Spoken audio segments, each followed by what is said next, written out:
Buka Alkitab kita sama-sama. Hari ini kita masih melanjutkan pembahasan tentang 33 hal yang perlu kita hindari dalam perjanjian baru. Nah, hari ini kita baru masuk pada pembahasan kedua, tapi menarik untuk kita pelajari.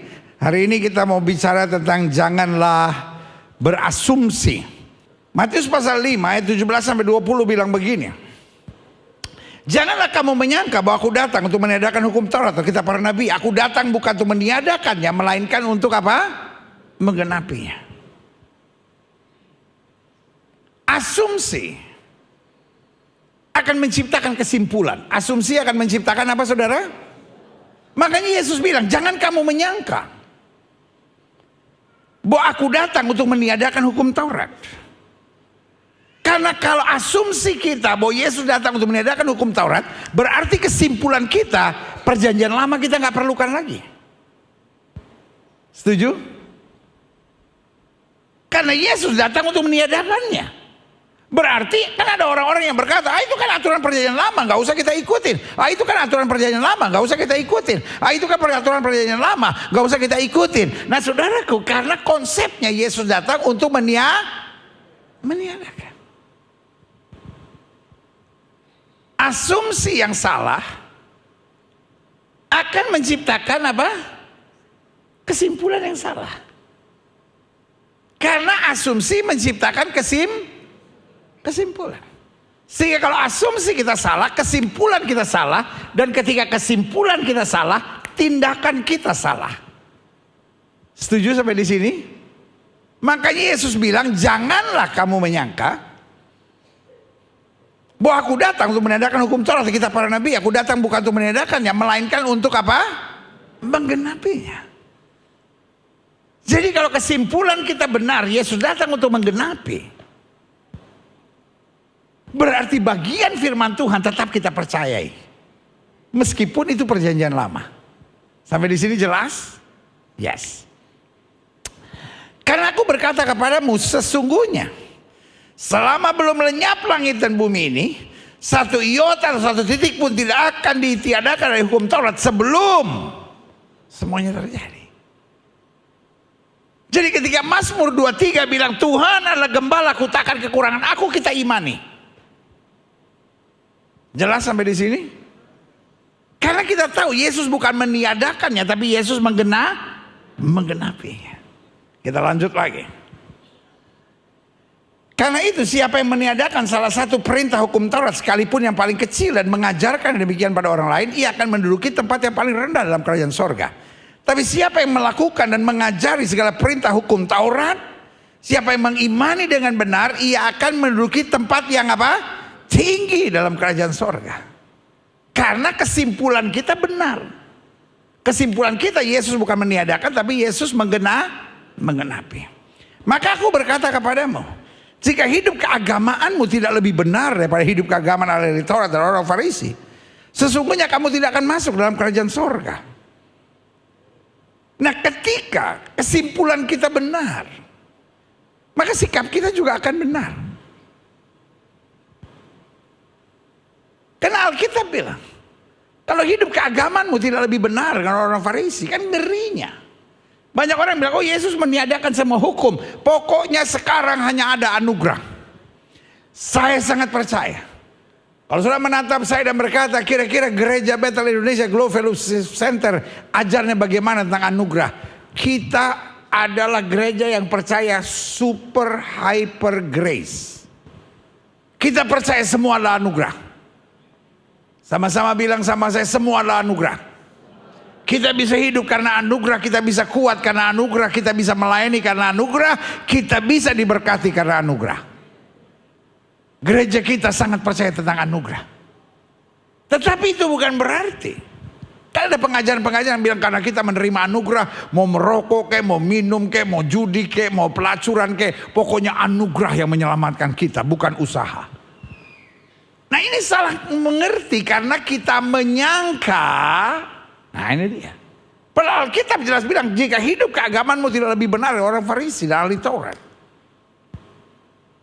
Artinya aturan tetap mesti kita jalani.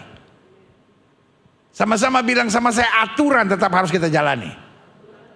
Kalau Yesus meniadakan hukum Taurat, pokoknya nggak perlu kita jalani. Yang penting kita terima anugerah. Tetapi karena Yesus menggenapi, aturannya harus kita jalani. Jika hidup keagamanmu tidak lebih benar dari ahli Taurat dan orang Farisi, artinya aturan tetap harus kita jalani. Yang membedakannya, mereka menjalani karena takut, tapi kita menjalani karena cinta. Mereka menjalani karena takut dihukum, takut dikutuk, takut dimurkai oleh Tuhan. Tapi kita melakukannya karena Tuhan terlalu dahsyat, luar biasa buat kita. Kita tidak bisa hidup tanpa Dia. Berikan tepuk tangan yang meriah. Artinya baca Alkitab tiap hari perlu nggak? Tinggalin rokok, minum mabuk, judi, pelacuran perlu nggak? Perlu. Tetapi kita melakukannya bukan dengan tertekan. Aduh, kalau enggak nanti saya diajar sama Tuhan nih. Kalau enggak nanti saya dilempar ke neraka nih. Kalau enggak nanti Tuhan marah sama saya. No. Tapi kita melakukannya, ya Tuhan. You are so good in my life. Tuhan, Engkau terlalu baik buat aku. Masakan sekedar melepaskan rokok, melepaskan perjudian, melepaskan kebiasaan buruk dalam hidup saya nggak mau. Tuhan terlalu baik. Apapun yang aku kerjakan, karena Tuhan terlalu baik dalam kehidupanku. Berikan tepuk tangan yang meriah. Yang setuju sama saya, sama-sama bilang saya melakukan karena cinta. Sama-sama bilang saya melakukan karena cinta. Saudara-saudara di rumah ketik live chat saudara, saya melakukan dengan cinta. Sekarang saya mau tanya sama saudara. Bu, siapin kopi buat suami karena cinta atau siapin kopi buat suami karena takut, beda nggak bu? Bu, masak nasi goreng buat suami karena cinta atau masak nasi goreng buat suami karena harus, beda nggak bu? Beda. Pak, setiap akhir bulan kasih uang gaji sama istri, karena kalau nggak dia ngamuk. Kurang gua belah kepala lu. Anak tukang kelapa muda. Atau memberi karena cinta, beda nggak? Bangun pagi baca Alkitab, berdoa, mengikuti renungan pagi karena cinta, sama berdoa baca Alkitab mengikuti renungan pagi karena harus, pasti suasananya berbeda. Jemaat Gereja Bethel Indonesia Glow Fellowship Center, kita buang segala asumsi. Saya berdoa bukan karena takut dikutuk. Saya baca Alkitab bukan karena takut Tuhan marah. Saya tinggalkan dosa bukan karena takut dilempar ke neraka. Tapi saya buat semua karena Yesus sudah mati buat saya. Dia begitu mengasihi saya dan punya rencana yang indah buat hidup saya. Jadi apapun kita buat, kita hidup sukacita, kita hidup semangat, kita hidup dengan berkat Tuhan yang sempurna. Amin. Lanjut. Matius 10 ayat 31 bilang, sebab itu janganlah kamu takut, jangan kamu mikir yang aneh-aneh. Kamu lebih berharga daripada banyak burung pipit. Taruh tangan kananmu di dada, bilang, hidup saya berharga. Saya nggak mau tahu apa yang suami sudah katakan, saya nggak mau tahu apa yang istri sudah katakan, saya nggak mau tahu apa yang mertua sudah katakan, saya nggak mau tahu apa yang lingkungan sudah katakan. Tetapi yang Yesus bilang, hidupmu berharga. Engkau berharga bukan karena mobil yang kau kendarai. Engkau berharga bukan karena prestasi yang kau capai. Engkau berharga bukan karena kekayaan yang kau miliki. Engkau berharga karena Yesus menempatkan rohnya di dalam diri kita. Taruh tangan kananmu di dada dan bilang, hidupku berharga. Amin. Lihat selanjutnya. Karena hidup kita berharga, lihat ayat yang ke-34. Jangan kamu menyangka bahwa aku datang untuk membawa damai di atas bumi. Aku datang bukan untuk membawa damai, melainkan apa? Pedang. Terjemahan aslinya bilang, aku datang bukan hanya membawa damai.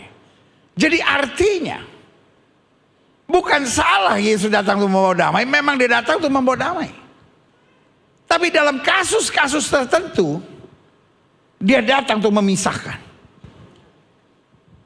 Ada orang-orang yang karena kebenaran, dia semakin disukai oleh teman-temannya. Tapi sorry untuk bilang ini Pak, kadangkala karena kau nggak mau ikut judi, kadangkala karena kau nggak mau ikut minum-minum, karena kau nggak mau ikut kumpul-kumpul dengan perempuan dan lain-lain, kau dijauhi oleh teman-temanmu. Kalau pikiran kita kan Yesus mau damai, ya udahlah saya kompromi, nggak bisa. Hidup Kristen tidak mengenal kompromi. Kadang-kala karena kebenaran pangkat kita nggak akan naik-naik. Gereja ini gereja yang percaya bahwa kebenaran memiliki sifat yang berbeda-beda. Ada orang-orang yang karena kebenaran tiba-tiba karirnya makin naik. Tapi ada orang-orang yang karena kebenaran dia justru coba disingkirkan. Tetapi kebenaran pasti akan menemukan jalannya sendiri. Selama kita tidak miring ke kiri maupun miring ke kanan, hidup kita akan diberkati. Kita nggak akan turun tapi naik, tidak akan menjadi ekor, dipimpin menjadi kepala. Saya mengerti ada kelompok Kristen tertentu yang ketika karena kebenaran karirnya nggak bisa meningkat, lalu diomongin hidupnya nggak benar kali, ada kutuk dalam hidupnya. Ketika orang disingkirkan dari komunitasnya, ada kelompok Kristen tertentu yang nggak ngerti lalu bilang, itu kenapa ya? Kok dia nggak disukai orang ya? Pasti ada nggak benar kali. Alkitab memang bilang dalam banyak hal dia datang memperdamaikan. Tapi dalam banyak hal ketika harus berurusan dengan kebenaran, jangan pernah kompromi.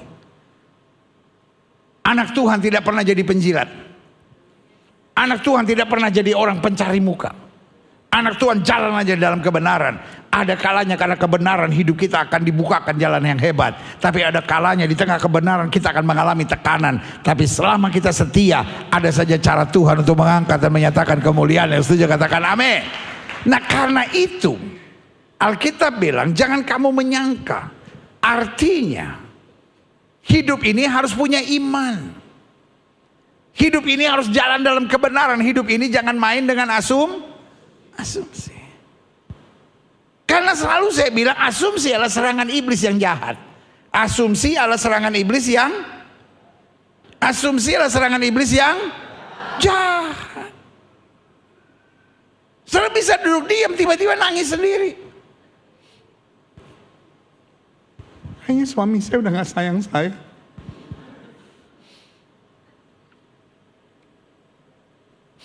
Saya bukan hidup butuh uang, pendeta, saya cuma butuh kasih sayang. Saya mati aja kalau gini. Bu, yang hidupnya lebih susah dari lu banyak, Bu. Makanya selalu saya bilang, keadaan rumah tanggamu tidak seburuk yang kau pikirkan. Robah pikiranmu dan kau akan melihat berkat Tuhan luar biasa. Pak, jangan sampai kau banding-bandingkan istrimu. Istriku gak perhatian, istriku tuh gimana gitu. Lebih mengerti perempuannya. Masa lu bandingkan bini lu sama perek yang murahan itu, Pak? Gak usah ketawa, Pak, sadar, Pak. Dia memang seorang pelacur, pendeta, tapi hatinya luar biasa.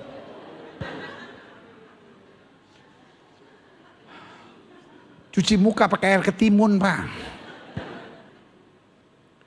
Iblis licik ngancurin segala-galanya lewat apa, saudara? Asumsi.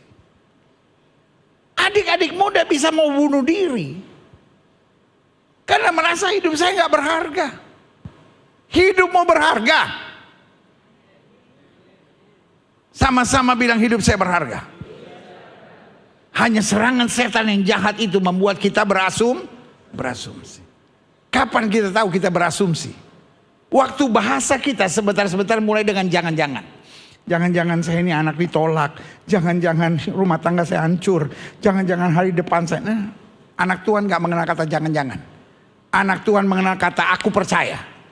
Aku percaya Tuhan beserta aku. Aku percaya Tuhan membuat segalanya baik. Aku percaya apa yang mustahil, buat Tuhan tidak ada perkara yang mustahil. Yusuf dibuang ke dalam penjara, tapi dalam penjara dia bilang apa? Manusia boleh mereka-rekakan yang jahat, Allahku mereka-rekakannya untuk kebaikan. Daud berhadapan dengan Goliat, tapi dia tidak mau biarkan dirinya diasumsikan hal-hal yang negatif. Dia bilang, kau boleh datangi aku dengan pedang, tombak dan tebing, tapi aku datangi kau dengan nama Tuhan semesta alam. Daud di tengah keadaan yang sukarnya dia bilang apa? Aku tidak akan mati, aku akan hidup untuk menceritakan perbuatan Tuhan yang besar. Saya suka dengar orang Kristen bilang, udah saya mau mati aja, saya mau mati aja. Kok pikir mati gampang kah?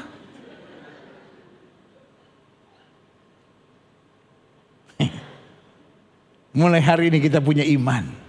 Aku tidak akan mati. Rumah tanggaku tidak akan hancur. Bisnisku tidak akan berantakan. Masa mudaku tidak akan menjadi gelap.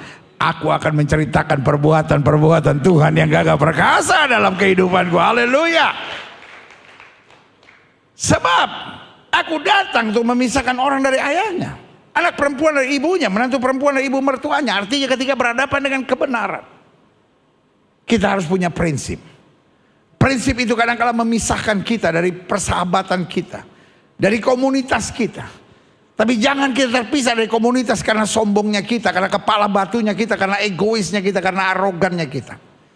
Tapi kalau karena kebenaran, saya percaya ada berkat Tuhan yang istimewa. Amin. Lanjut. Dan musuh orang ialah apa? Orang-orang sisi rumahnya. Klik. Mazmur 31 ayat 23.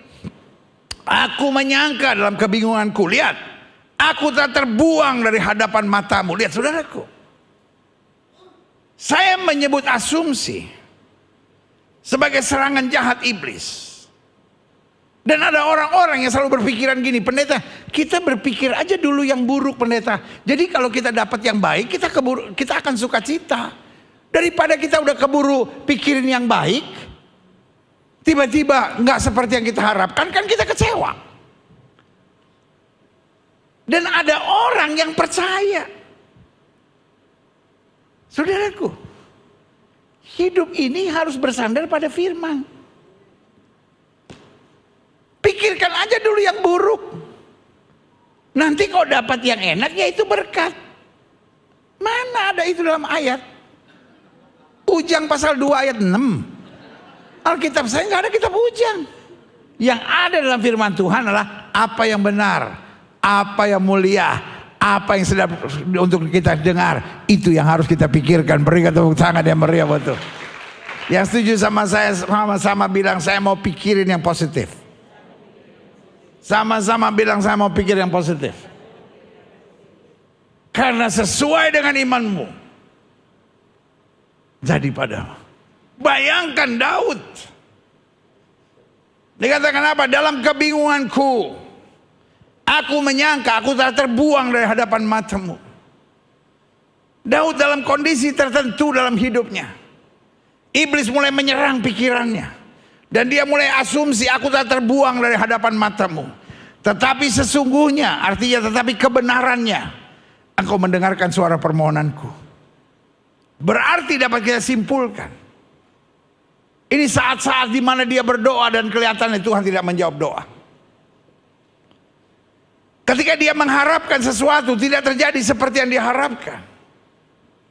Serangan iblis kepadanya. Tuhan telah membuang engkau dari hadapannya. Tetapi sesungguhnya, haleluya. Akhirnya Daud bisa mengalahkan pikiran negatifnya. Akhirnya Daud bisa mengalahkan segala asumsinya. Dan dia berpendapat, sesungguhnya engkau mendengarkan suara permohonanku ketika aku berteriak kepadamu minta tolong. Berikan tepuk tangan yang meriah buat Tuhan. Tujuan iblis mendatangkan intimidasi yang bernama asumsi, supaya kita menyerah, supaya kita kecewa, supaya kita mengeluh, supaya kita tertekan, dan akhirnya kita menjauh dari Tuhan.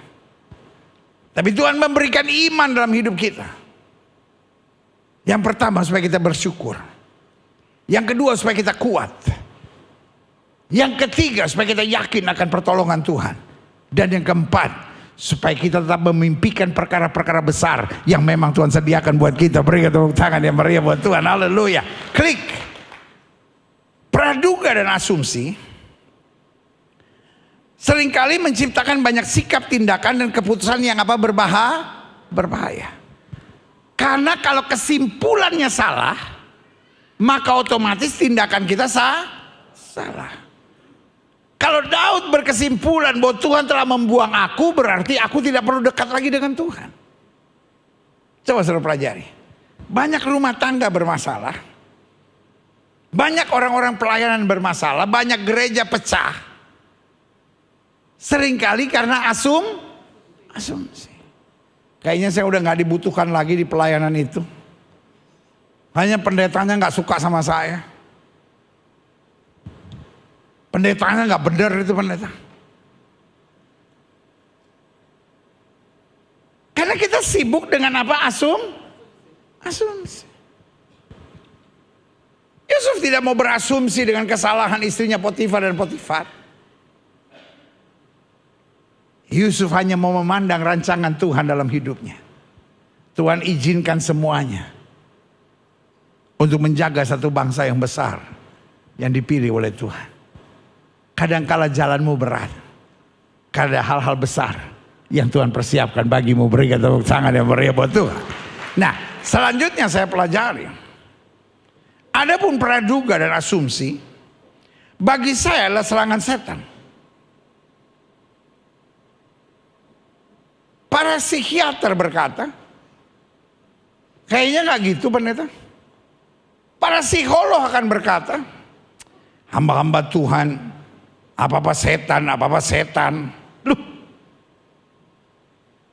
kalau orang boleh menilai sesuai ilmunya, izinkan saya juga menilai sesuai ilmu saya. Sekarang gak usah menatap saya dan ini sih Gilbert suka main-main sama Daud Tony, makanya apa-apa setan.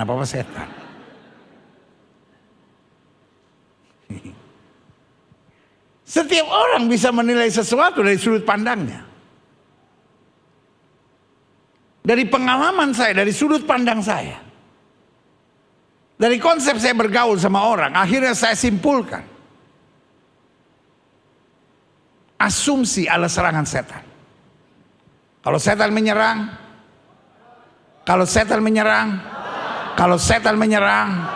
lawan. Daud bilang, hai jiwaku, berharaplah kepada Tuhan dan jangan lupakan segala kebaikannya. Apa yang Daud sedang buat? Lawan setan.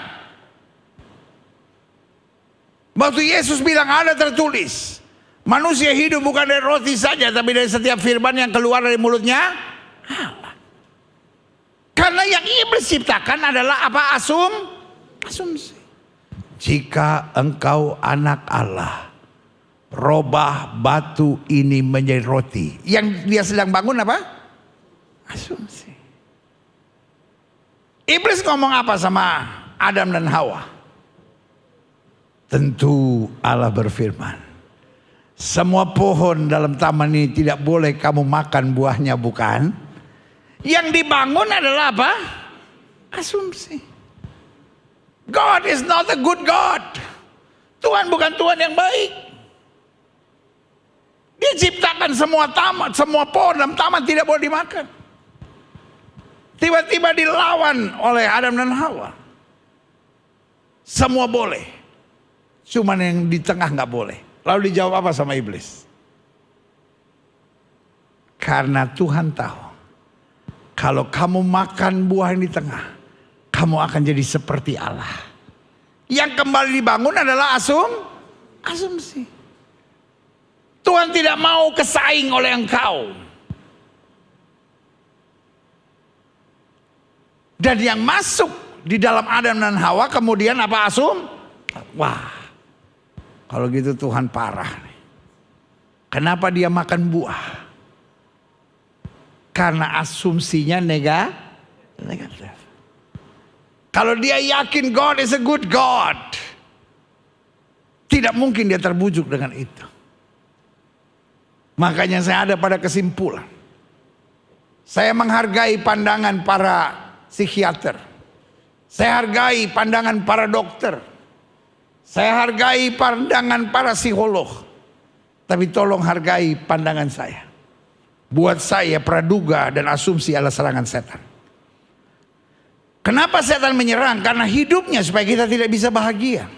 Dan akhirnya membuat orang di sekitar kita juga apa? Terganggu. Karena orang tuh senang dengan orang-orang yang positif. Kalau kita selalu negatif, kita selalu mengeluh, kita selalu bersungut, orang gak suka dengan kita. Dan makin kita ditinggalkan orang, makin kita berasumsi, semua orang gak suka saya, semua orang ninggalin saya. Itu karena gaya lu itu yang terlalu banyak asumsi. Kan hidup ini sederhana.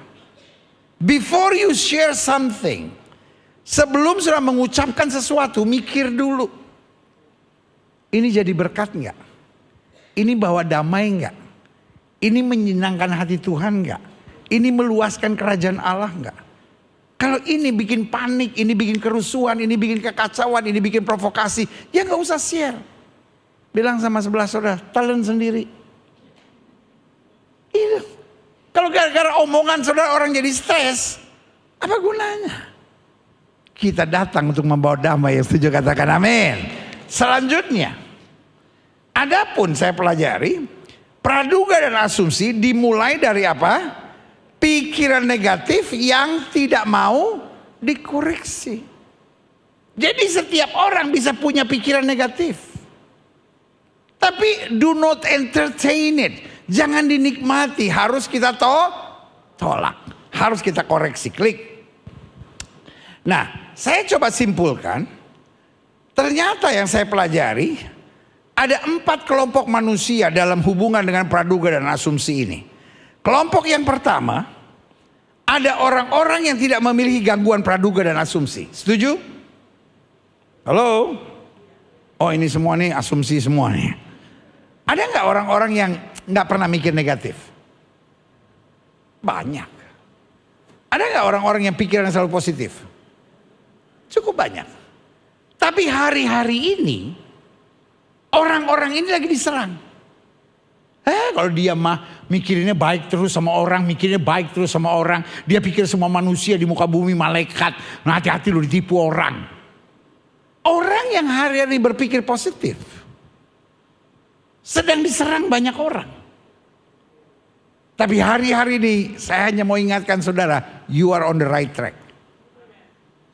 Ada orang-orang yang tidak bisa diserang untuk asumsi dan praduga. Karena dia punya keyakinan yang positif. Ngapain curigain orang? Ngapain cari kekurangan orang? Ngapain pikir-pikiran negatif tentang orang? Karena kalau kita berbicara yang positif, kita berpikir yang positif, kita beriman pada hal yang positif, itu yang kita tabur, itu juga akan kita tuai dalam kehidupan kita. Yang saja katakan amin. Buat saudara-saudara yang memang tidak memiliki serangan asumsi dan praduga, stay with that. Jangan biarkan anyone attempt you, mencobai saudara sampai akhirnya saudara jadi goyah. Yang kedua, ada orang-orang yang mengalami serangan iblis dalam bentuk praduga dan asumsi, namun bisa mengatasi serangan setan dalam bentuk praduga dan asumsi tersebut. Ada lagi yang kedua, ini cukup baik. Dia sering dapat serangan asumsi, dia sering dapat serangan praduga, tapi dia bisa mengatasi. Contohnya yang saya bisa gambarkan itu Daud dalam Alkitab. Contohnya Daud pernah bilang gini, sekalipun ayahku dan ibuku meninggalkan aku, tapi Tuhan menyambut aku. Lihat gak? Ada serangan asumsi tapi ada perlawanan.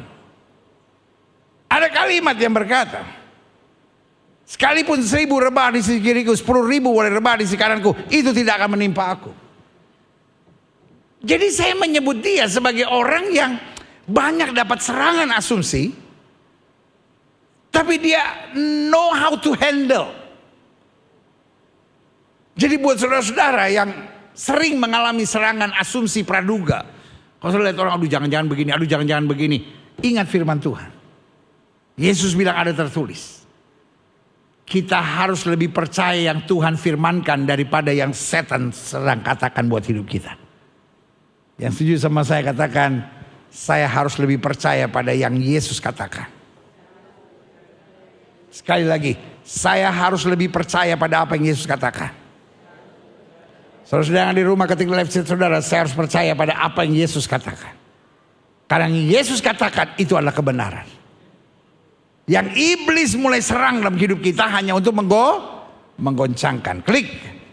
Yang ketiga, kelompok apa yang ada dalam praduga dan asumsi? Ada orang-orang yang mengalami serangan iblis dalam bentuk praduga dan asumsi, namun merasa benar sendiri, Sehingga tidak pernah merasa perlu berubah dan perlu mengkoreksi. Ini repotnya. Halo, Bu, Ibu, suami ibu gitu nggak, Bu? Mertua gitu nggak, Bu? Pak, istri begitu nggak, Pak? Dia berasumsi, tapi dia pikir suara Roh Kudus. Tuhan nyatain ini buat mama nih, Tuhan nyatain ini buat mama nih, Tuhan nyatain ini buat papa nih, Tuhan nyatain ini buat papa nih. Lalu tiba-tiba terjadi, tuh kan betul kan Roh Kudus? Roh Kudus tidak pernah bekerja dengan gaya asumsi. Gak ada yang bilang amin. Roh Kudus tidak pernah bekerja dengan gaya asumsi. Roh Kudus selalu menguatkan, membimbing, menuntun kita untuk melihat hal-hal yang dahsyat dan luar biasa. Setuju? Tetapi berlaku firman, apa yang kutakutkan itulah yang apa? Menimpa aku. Jadi kalau saudara mikir yang negatif terus, ya itu juga yang akan terjadi. Itu bukan karena Roh Kudus, itu karena kelakuan saudara. Repotnya, kelompok yang ketiga ini yang saya sebut paling berbahaya. Karena orang gini kalau ditegur, dia malah ngotot.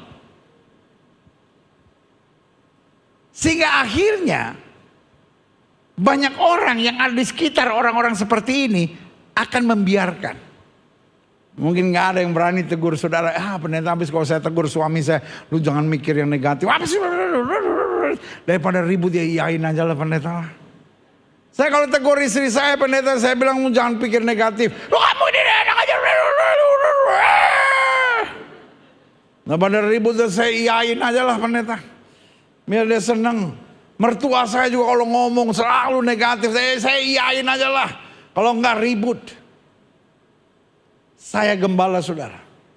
Saya tidak akan mengiyakan. Karena saya bilang kau akan menuju pada kehancuran dengan cara seperti itu. Yang keempat, lihat ya. Saudara sendiri yang menilai saudara di mana. Kalau saudara ada di hal yang pertama, tetap kuat. Kalau saudara ada di hal kedua, terus berjuang. Yang ketiga, kalau saudara ada di sini bertobat. Yang keempat, ada orang-orang yang mengalami serangan iblis dalam bentuk praduga dan asumsi, ingin berubah, namun belum bisa mengatasi serangan setan dalam bentuk praduga dan asumsi tersebut. Nah, dia ingin berubah, dia tahu ini udah lebih bagus, tetapi dia nggak tahu caranya. Saya berdoa, Roh Kudus menyingkapkannya hari ini, dan engkau pulang dengan kemenangan yang Tuhan sediakan. Ya sudah, katakan amin. Selanjutnya, bagaimana kita bebas dari praduga dan asumsi? I'm proud of my Bible. Saya bangga dengan Alkitab. Alkitab bukan hanya open up for problem. Alkitab bukan hanya menjelaskan tentang masalah, tapi Alkitab juga menjelaskan langkah-langkahnya, the steps to reach victory. Langkah-langkahnya untuk kita merebut kemenangan. Bagaimana kita bebas dari praduga dan asumsi? Yang pertama, sadari dulu hal ini adalah apa?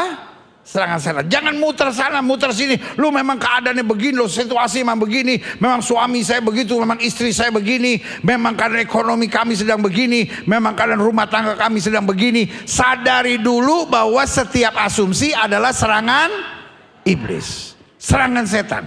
Kalau serangan setan harus kita, serangan setan harus kita, serangan setan harus kita lawan. Lawan dengan apa? Dengan firman. Firman bilang satu orang bertobat, seluruh isi rumah tangga diselamatkan. Firman bilang Tuhan punya rencana yang indah buat hidup saya. Firman Tuhan bilang aku melupakan apa yang ada di belakang dan mengarahkan kepada apa yang ada di hadapan. Firman Tuhan berkata kemenangan Tuhan sediakan buat setiap orang yang mengasihi Dia. Berikan tepuk tangan yang meriah buat Tuhan. Amin. Yang kedua, jadi yang pertama sadari dulu yang namanya asumsi praduga adalah serangan setan. Yang kedua, sadari juga bahwa praduga dan asumsi sangat toksik dan apa? merusak. Nothing good come out assumption. Tidak ada sesuatu yang baik datang dari asumsi. Asumsi tidak pernah membuat hidup saudara lebih bahagia. Asumsi tidak akan membuat suami saudara lebih bahagia. Asumsi tidak akan membuat masa muda saudara lebih berhasil. Asumsi tidak akan pernah membuat karir saudara lebih meningkat. Sadarkah saudara? Asumsi membuat engkau tambah dibenci orang, tambah gak disukai orang, tambah membuat hidupmu tertekan, tambah membuat hidupmu banyak kecewa, tanda membuat hidupmu banyak tidak mengalami rencana Tuhan. As your pastor, buat setiap jemaat di gereja, buat setiap jemaat yang ada di rumah, saya berdoa, engkau menyadari ini adalah strategi setan. Hanya untuk membuat hidupmu toksik, membuat hidupmu penuh racun-racun yang mematikan. Tapi waktu engkau tahu, Tuhan menciptakan sukacita, Tuhan menciptakan iman, Tuhan menciptakan keyakinan, supaya saya berjalan dalam kemuliaan Tuhan yang luar biasa. Yang saja katakan amin. Yang ketiga, bagaimana bebas dari praduga dan asumsi? Jangan merasa benar sendiri. Karena hidup ini, if you don't know, ask. Kalau engkau nggak bisa, minta tolong. Mungkin hari ini saudara mulai sadar, saya ini banyak asumsi, saya butuh ditolong. Mulai bilang sama suami saudara, sayang, kalau saya mulai berasumsi yang negatif, tegur saya. Karena banyak orang udah gak berani negur saudara, karena saudara udah dianggap orang gila, saudara-saudara. Setiap diajak ngomong ngotot. Karena saudara merasa pemikiran saudara yang paling benar. Ngomong sama istri saudara, sayang, kalau aku mulai banyak asumsi-asumsi negatif, ingatkan aku. Jangan merasa benar sendiri. Karena hidup ini, orang hebat adalah orang yang tahu kelemahannya. Hanya orang yang merasa sakit yang pergi ke dokter. Oh, saya sehat kok, saya sehat, mati.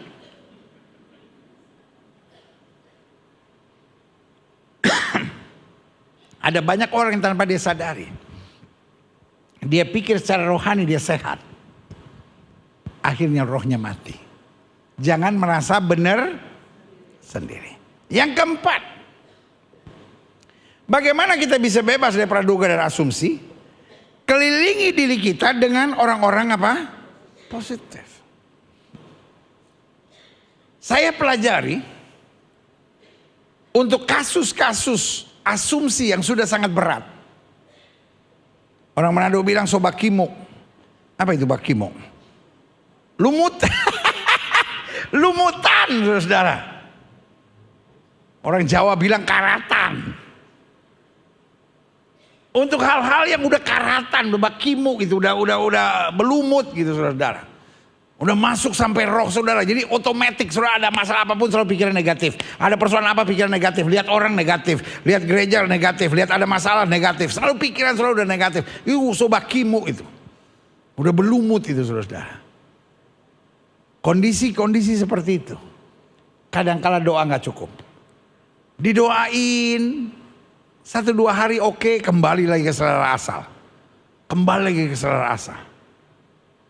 Di saat seperti itu engkau harus pisahkan dirimu.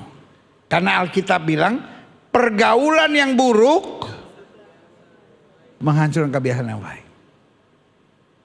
Yang saya selidiki, banyak orang yang dibesarkan di tengah keluarga yang selalu mengomongi hal-hal negatif, biasanya membangun karakter dirinya menjadi orang-orang yang negatif. Dari mama yang suka khawatir anak-anaknya akan khawatir.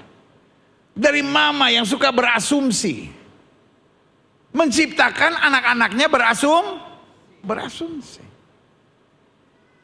Karena itu kita harus pisahkan lingkungan kita. Kita mulai belajar bergaul dengan orang-orang yang positif. Mulainya aneh. Ini orang apa-apa yakin banget sih. Ini orang apa-apa yakin banget sih. Tapi tanpa kita terasa, kadang kita lebih baik. Saya yakin pergaulan yang buruk menghancurkan kebiasaan yang baik. Tapi saya juga yakin pergaulan yang baik akan merusak kebiasaan yang buruk kita. Amin. Kalau pergaulan kita baik, kebiasaan-kebiasaan buruk ditanggalkan. Dan hidup kita bagi kemuliaan Tuhan. Berikan tepuk tangan yang meriah. Yang terakhir, saya undang pemain musik maju ke depan. Bagaimana bebas dari praduga dan asumsi? Sadari dulu hal ini adalah serangan iblis. Yang kedua, sadari juga ini sangat toksik dan merusak. Yang ketiga, jangan merasa benar sendiri. Yang keempat, kelilingi diri dengan orang-orang positif di sekitar kita. Dan yang kelima, berjuang terus untuk kalahkan pikiran negatif dengan banyak bergaul. Ini penting. Dengan firman Tuhan. Serta mohon selalu tuntunan Roh Kudus. Rupanya saya perhatikan, lack of the word of God, kekurangan firman Tuhan dalam hidup kita, kurangnya tuntunan Roh Kudus dalam hidup kita, membuat pikiran kita liar. Saya berdoa mulai hari ini, setiap saudara punya iman, saudara tidak memberi kesempatan pada pikiran negatif. Dan iman saudara akan menuntun dengan syukur. Iman saudara akan menuntun sukacita. Iman saudara akan menuntun saudara untuk bermimpi perkara-perkara besar yang Tuhan sudah sediakan buat kita. Berikan tepuk tangan yang meriah. Saya undang kita semua bangkit berdiri. Kita datang pada Tuhan. Aku punya Tuhan yang besar. Amin. Yang telah berjanji dan sanggup menggenapi.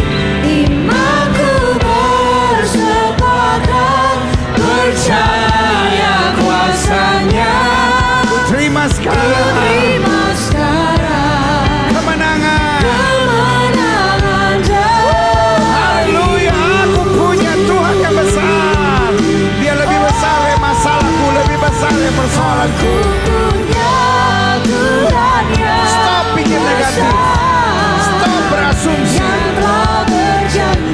Dia janji dan dia pasti genapi.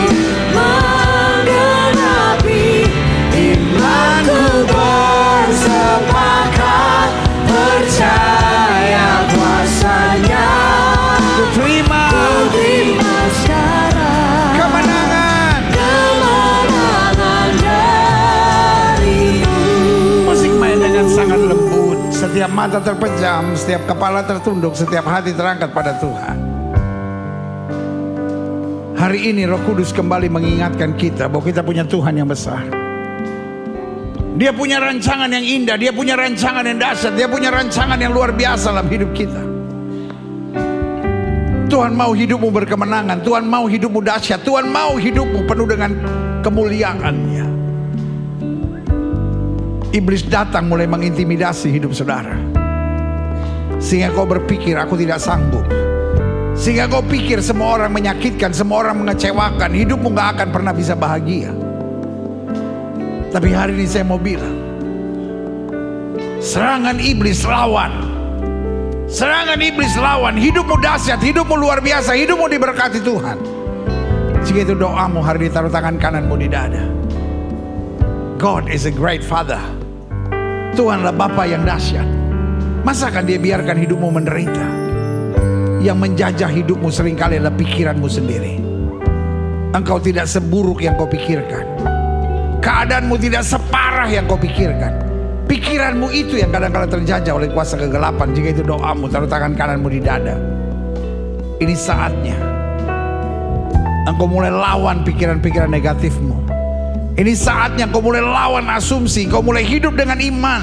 Karena apa yang Yesus katakan itu selalu yang paling baik. Jika itu doamu, taruh tangan kananmu di dada. Mau sampai berapa lama lagi engkau terus memikirkan hal-hal yang negatif dan melemahkan imanmu? Sesuai dengan imanmu jadi padamu. Jika itu doamu hari ini, taruh tangan kananmu di dada. Setiap saudara ingin didoakan, taruh tangan kanan saudara di dada. Boleh angkat tangan dua-dua tinggi-tinggi. Izinkan saya doa. Bapa, dalam nama Yesus, lihat tangan anak-anakmu yang terangkat dua-dua di hadapan Tuhan. Kami angkat tangan kami dua-dua karena kami tahu Tuhan kami hebat. Kami angkat tangan kami dua-dua karena kami tahu kuasa Tuhan sempurna dan tidak akan pernah mengecewakan aku. Kami angkat tangan dan bilang, Tuhan ampuni aku. Karena seringkali pikiranku liar. Seringkali aku berasumsi. Sehingga aku lihat hidupku berat. Yang ku lihat hidupku sengsara. Yang ku lihat hidupku penuh dengan masalah. Sehingga hari-hariku banyak mengeluh. Hari-hariku banyak bersungut. Tapi mulai sekarang aku mau hidup dalam iman. Tuhan terlalu baik bagi aku. Tuhan terlalu baik bagi aku. Dan kalaupun Tuhan izinkan aku menghadapi masalah, selalu ada kemenangan yang Tuhan sediakan. Kami gak mau mengeluh lagi, kami gak mau bersungut lagi. Kami mau terus melangkah dalam iman. Terima kasih Tuhan. Saudaraku, intimidasi tidak pernah merupakan cara Kristus. Karena itu asumsi juga tidak pernah merupakan cara Kristus. Itu cara-cara iblis untuk menghancurkan dan membuat hidupmu sengsara. Bapa, hamba mengasihi jemaatmu satu persatu. Apa yang Tuhan taruh di hati hamba sudah hamba sampaikan bagi umatmu. Hamba doa firman termeterai. Apa saja yang mereka kerjakan dibuat Tuhan berhasil. Mereka gak turun tapi naik. Mereka jadi ekor, mereka jadi kepala. Hari-hari yang penuh mujizat boleh menjadi bagian hidup mereka. Tidak lupa hamba juga berdoa buat yang sakit Allah. Setiap saudara yang sakit, letakkan tangan kananmu di bagian tubuhmu yang sakit. Mulai imani janji Tuhan. Bapa, kuasamu tidak berubah dulu, kemarin, hari ini, dan sampai selama-lamanya. Dengan iman kami letakkan tangan kanan kami di bagian tubuh kami yang sakit. Kami tolak sakit penyakit, kami tolak kelemahan tubuh, kami tolak campur tangan kegelapan. Di dalam nama Yesus, mulai imani kuasa Tuhan. Mulai imani kuasa Tuhan. Dari ujung kepala sampai ujung kaki. Karena janjimu jelas, aku Tuhan yang menyembuhkan. Janjimu jelas, bagi Tuhan tidak ada perkara yang mustahil. Janjimu jelas, sesuai dengan iman kami jadi pada kami. Dan hari ini kami punya iman bahwa Yesus kami tidak pernah berubah dulu, kemarin, hari ini, dan sampai selama-lamanya. Dengan iman kami nyatakan, oleh bilur-bilur Kristus kami yang percaya sudah dijamah dan disembuhkan Tuhan dengan kuasa-Mu yang luar biasa. Inilah tepuk tangan sorak-sorai kemenangan kami, tepuk tangan sukacita kami, karena Yesus menyembuhkan kami. Mulai imani kuasa kesembuhan. Jangan biarkan asumsi berkata, penyakit saya gak bisa sembuh. Tapi mulai perkatakan dengan iman, oleh bilur Yesus saya sudah sembuh. Rebut kemenanganmu. Terima kasih Bapa. Terima kasih. Bangsa negara kami Indonesia selamatkan ya Allah. Damai sejahtera atas Indonesia. Umat mayoritas di bangsa ini, Tuhan bimbing, Tuhan bawa pada damai sejahtera dan keselamatan. Bapak Presiden, Wakil Presiden, para menteri, pejabat di pusat dan daerah, para gubernur, para wali kota, para bupati, para polisi, para tentara, Kapolri dan Panglima TNI. Bapak, jaga para pemimpin dan aparat penegak hukum di bangsa kami dengan kasih dan kuasa-Mu. Berikan kepada para pemimpin dan aparat penegak hukum di bangsa kami hati yang takut akan Tuhan, hikmat sorgawi. Sehingga apa saja yang mereka kerjakan dibuat Tuhan berhasil. Kalau Tuhan jumpai masih ada kutuk dan kuasa kegelapan di bangsa ini, Tuhan hancurkan dengan kuasa darah-Mu. Berkat Tuhan turun atas Indonesia. Rancangan-rancangan kerusuhan, rancangan-rancangan kekacauan, rancangan-rancangan adu domba, kami tolak, kami patahkan di dalam nama Yesus. Jaga Indonesia dalam kasih kemurahan-Mu. Jaga Indonesia dalam persatuan dan kesatuan. Jaga Indonesia dalam damai sejahtera. Kami tahu Indonesia ada di hatinya Tuhan. Apa saja yang Tuhan mau atas Indonesia pasti jadi. Apa saja yang Tuhan tidak mau atas Indonesia tidak akan jadi. Gereja-gereja di mana-mana tempat Tuhan bela nyatakan kemuliaan-Mu. Gerejamu di tempat ini, Gereja Bethel Indonesia Glow Fellowship Center, Tuhan pakai terus untuk menegakkan kerajaan Allah dalam kebenaran dan kasih. Dan akhirnya setiap kami yang menerima firman, ajar kami untuk tidak dikuasai oleh asumsi, tapi melangkah dengan iman. Sehingga hidup kami penuh dengan sukacita, hidup kami penuh dengan syukur, dan hidup kami penuh dengan mimpi perkara-perkara yang dahsyat yang Tuhan sediakan. Untuk kami terus mentuntaskan amanat agung Kristus, pergi beritakan Injil pada setiap makhluk. Di dalam nama Yesus kami berdoa, dan kami siap jadi pelaku-pelaku firman. Yang siap jadi pelaku-pelaku firman, sama-sama kita katakan Men, beri tepuk tangan yang meriah buat Tuhan. Silahkan duduk. Tuhan memberkati Bapak Ibu Saudara sekalian. Haleluya. Kitalah orang-orang berbahagia itu, karena orang-orang berbahagia adalah orang yang menerima firman dan memperhatikannya dan mempraktekannya dalam kehidupannya sehari-hari. Haleluya, puji Tuhan.